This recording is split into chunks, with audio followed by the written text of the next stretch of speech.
Hello and welcome to Newsfeed, your daily dose of what people are talking about online, from news stories to what's trending. Malaysia is still locked in political turmoil days after a divisive, tightly contested election produced an unprecedented hung parliament. Political parties have spent the past few days and hours scrambling to form a coalition ahead of Tuesday's deadline set by the king. But no coalition has been able to form a simple majority in the 222-seat parliament. Saturday's election saw opposition leader Anwar Ibrahim's multi-ethnic Pakatan Harapan coalition secure the most seats, 82, while the Malay-based Perikatan Nasional Party trailed with 73 seats. The biggest upset, though, was the ruling Barisan Nasional, which had called the snap election, aiming to secure a greater majority. That obviously backfired. BN won just 30 seats. Social media played a huge role in the lead up to the election since Malaysia has one of the highest internet penetration rates in Asia. It's almost 90%. But the past 24 hours have seen a dangerous shift online, with TikTokers and netizens on other mediums threatening racial violence in the multi-ethnic country if their political party doesn't win. Some online have been warning of a repeat of the deadly 1969 riots between the country's ethnic Chinese and Malays. The posts were repeating a narrative pushed by pro-Malay coalitions that any government with the Democratic Action Party, the choice of many non-Malay voters, would destabilize the country. We spoke to Azlin Balkis, a digital strategist, on how we got here. The result of the election showed a very divided Malaysia, mostly between conservative and liberal voters, as seen from the voting patterns in the urban and rural areas. A good percentage of voters saw Perikatan Nasional as a strong alternative to Barisan Nasional, especially to champion the rights of the Muslim majority. I don't think anyone really expected the election's outcome, but we definitely saw signs that it was going to be a confusing and hard decision to make for many of us. Social media definitely played a vital role in the elections this time around, especially after the voting age was lowered to 18. We had youths whose choices were influenced by content that they were absorbing from Facebook and Twitter, and especially TikTok. The impact is also from the older first-time voters because of the automatic voter registration, who may have also been influenced by what they see on Facebook and what they share on WhatsApp. Algorithms on social media, especially on TikTok and Facebook, also had a very huge role in delivering targeted content to different audiences. So this is probably why not many people in urban areas expected Perikatan Nasional to gain ground, especially in rural areas. But the reality is that they've had a very strong social media presence because they were playing on pro-Malay narratives and targeting the right audience in rural areas. Aside from the cost of living crisis and rising inflation, voters in the Malaysian election were particularly focused on stamping out corruption. In fact, former PM Muhyiddin Yassin, the chairman of the Perikatan Nasional Party, seen here in a TikTok, capitalized on the anti-graft narrative heavily in his campaign. And analysts say it worked. Muhyiddin's party got the second largest amount of seats in the election. Social media played a massive role in exposing apparent corruption at high levels in the lead up to Malaysia's election. Eagle-eyed netizens would share pictures of politicians wearing expensive watches and other luxury goods. And it really struck a nerve among the public, comparing that extravagance to the ordinary Malaysian struggling amid the cost of living crisis. And that's why Azlin Balkis and her team at the C27 digital agency created this website called Vote or Die, exposing politicians' penchant for luxury fashion. It focuses on our political elite's love for high fashion and also to highlight the glaring disparity of wealth between them and the average Malaysian citizen. We wanted to show that difference of how they live their life so lavishly, they flaunt their lavish life, and on the other hand we have the average Malaysian citizen who has been struggling to just get by, especially post-pandemic with rising costs of living across the board. On the website itself, we had Easter eggs hidden all over, which led users to informative articles and videos from news outlets on making the right choices and your right as a voter. The world's longest-serving president has secured yet another term. And no, it's not China's Xi Jinping. It's Equatorial Guinea's President Teodoro Obiang, who was re-elected with almost 100% of the vote again. The preliminary election results on Sunday for the Central West African country showed the 80-year-old securing a sixth term and extending his 43 years in power. Well, the result wasn't that much of a surprise. As I mentioned earlier, Obiang has regularly won more than 90% of the votes in every election since 1979. So, were there any opposition candidates? The answer is yes, there were, but yet again, they weren't lucky enough to get the country's top job. A closer look now at Equatorial Guinea's 43 years under Obiang. He became the president of the oil-rich nation after toppling his uncle in a coup d'etat in 1979. He survived several coup attempts as well. He made some reforms, but retained his predecessor and Uncle Guema's absolute control over the country. Electoral laws were changed to ensure his grip on power. And according to critics, Equatorial Guinea has a history of fraudulent election results. Obiang won more than 97% of the vote in presidential elections in 2002, 2009, and 2016. During his long term, President Obiang has been charged with alleged human rights abuses like torture and disappearances.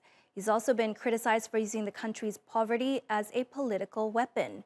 Equatorial Guinea might be a major oil and gas producer, but more than half of the country is struggling with poverty. The Obiang family and the small elite close to them are known to be lavish spenders, especially Vice President Teodorin Obiang, the president's son. Remember him?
We've been covering the saga of beleaguered crypto exchange FTX for a while now, and all eyes have been on CEO Sam Bankman-Fried and the celebs who endorse his business.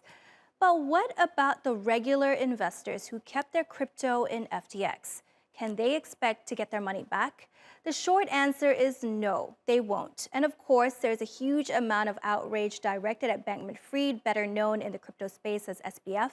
Some people have lost hundreds of dollars, while others tens of thousands and even millions, basically their life savings. To make matters worse, financial regulators have never seen anything quite like this. FTX's bankruptcy process might bail out institutional investors, but even that's not guaranteed. My friend's entire life savings are lost last week. This is the biggest scandal in the history of crypto. This is a shock to everyone. The world's smartest... And SBF's fate is also uncertain, especially after his top lawyer, Paul Weiss, quit. His firm said that they can't represent SBF because he wouldn't stop babbling on Twitter about the FTX scandal. You would have thought that SBF would listen to his lawyers, seeing as Congress wants answers from him and users are preparing a class action suit against stars who promoted FTX.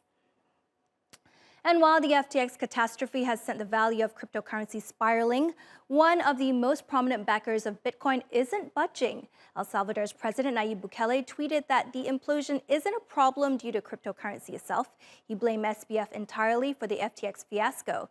Bukele last year made Bitcoin legal tender and sunk government funds into buying it. That was when prices were high. Now that prices have collapsed, public enthusiasm has too. Bitcoin is too unstable for an economy like ours, and I say this as an ordinary citizen. I respect if someone likes it and knows how to handle it and has $150,000 to invest in it, but there are citizens who can't afford that luxury. I've seen that there are ATMs that offer that currency, but it hasn't caught my attention. Also, my niece told me that she put in $30, and after a month, she didn't even have $5. All